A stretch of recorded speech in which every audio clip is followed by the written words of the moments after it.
આ તરફ વડોદરામાં વિશ્વામિત્રી નદીએ કહેર મચાવ્યો હતો।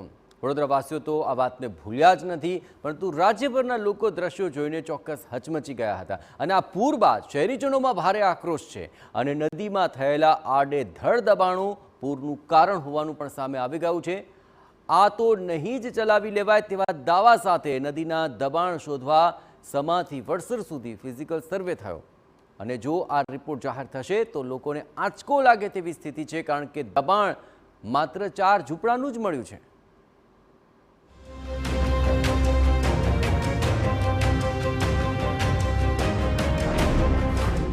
વિશ્વામિત્રીમાં દબાણનું પણ કૌભાંડ।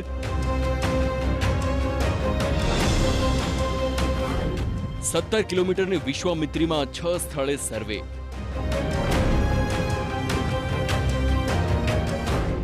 માત્ર એક પંપ હાઉસ,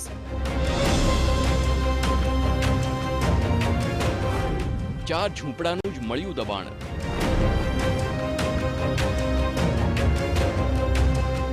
વિશ્વામિત્રી નદીમાં આવેલું પૂર એ કોર્પોરેશન દ્વારા આડેધડ આપવામાં આવેલી પરવાનગી જવાબદાર હોવાનું બહાર આવ્યું હતું। કુદરતી નહીં પરંતુ માનવ સર્જિત પૂર બાદ શહેરીજનોમાં ભારે આક્રોશ હતો। આ સંજોગોમાં સરકારે પણ જન આક્રોશને ઠંડો પાડવા 1200 કરોડના ખર્ચે વિશ્વામિત્રીનું રીડેવલપમેન્ટ કરવાની જાહેરાત કરી। સાથે જ વિશ્વામિત્રી નદી પરના દબાણો હટાવવા માટે પણ જાહેરાત કરવામાં આવી। તેના જ ભાગરૂપે સિકોન કંપની પાસે નદીનું મેપિંગ પણ કરવામાં આવ્યું હતું, જે બાદ કોર્પોરેશને ફિઝિકલ સર્વેની કામગીરી શરૂ કરી। સમાથી વડસર સુધી 17 કિલોમીટરમાં ફિઝિકલ સર્વે કરાયો। જો કે કોર્પોરેશનને આ સર્વેમાં માત્ર એક પંપ હાઉસ અને 4 ઝૂંપડાનું જ દબાણ મળ્યું। દબાણોની વાત કરી રહ્યા છે તેમાં કારેલીબાગ વિસ્તારમાં આવેલી જે કાશીબા હોસ્પિટલ છે ત્યાં આગળ એક પંપ હાઉસ અને બાકી 4 ઝૂંપડા જે અકોટા વિસ્તારમાં આવેલા છે।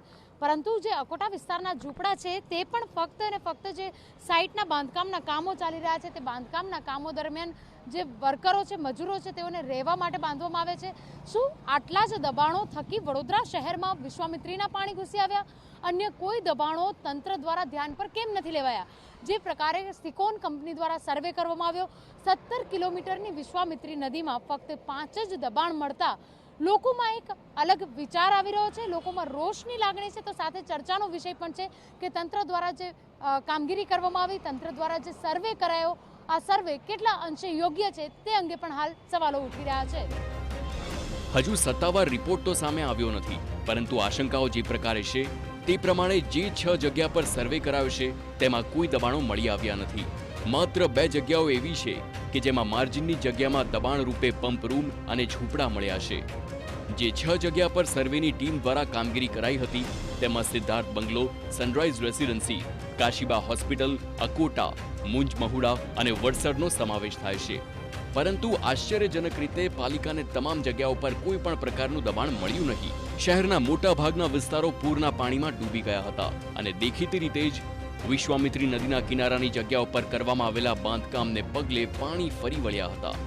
જે જગ્યાઓ શહેરમાં ચર્ચાના સ્થાને છે અને નદી કિનારે બિલ્ડિંગો તૈયાર કરવામાં આવી છે જેનાથી પાણી અવરોધાય છે તેવી જગ્યાઓ પર પાલિકા દ્વારા કોઈ સર્વે કરવામાં આવ્યો જ નથી અને એટલે જ સવાલો વિપક્ષ પણ ઉઠાવી રહ્યું છે। ભારતીય જનતા પાર્ટીના નેતાઓની મોટાભાગની જમીન નદી કિનારા પર છે। નદી કિનારા પર જે જમીન ઝોનફેર થઈ એ બી મોટા ભાગે ભારતીય જનતા પાર્ટીના વગદાર મોટા નેતાઓની છે।